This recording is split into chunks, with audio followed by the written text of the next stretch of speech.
Talaga ba? O nagiging makasarili lang kayo kaya ayaw ninyo?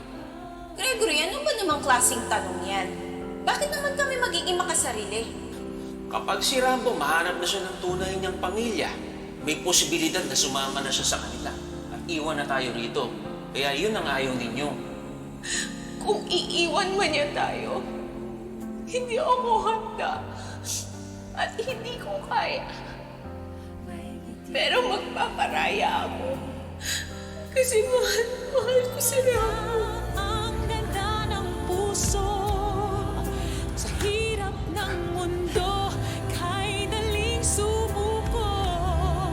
Ayan mo silang ika'y kakaiba, may puwang na nakalaan sa'yo. Sa balang araw ay makikita mo na tahanan at pagmamahal na sa'yo talaga. Huwag kang magbabago. Gregory, humihingi ako ng tawad sa'yo. Hindi ko kasi alam kung paano ko sasabihin sa'yo noon na kutob ko na anak ko si Rambo. Kaya hindi ko nasabi sa'yo. Yun nga lang, nagpa-imbestiga ako ng sarili ko kaya sobrang sorry talaga.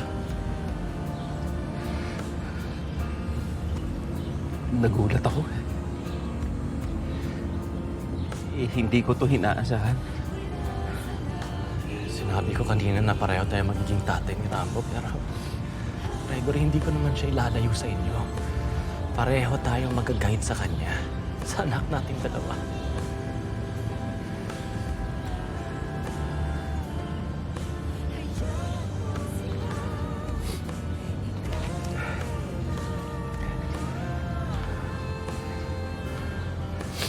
Salamat, Sir Albert. Tama kayo eh. Tayong dalawa ang titindig na ama ni Rambo.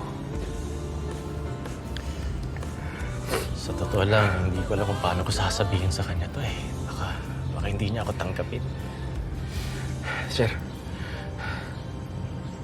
matagal nang hinahanap ni Rambo ang mga tunay niyang magulang. Ako na ang magsasabi. Bilang amang nakagisnan niya, siguro ang pinakamaganda sa akin na mismo manggaling. Ako na rin mismo magsasabi sa pamilya ko. Pero sigurado ako, magugulat sila. Tama ka. Baka ganun nga dapat. Ikaw na dapat magsabi sa kanila.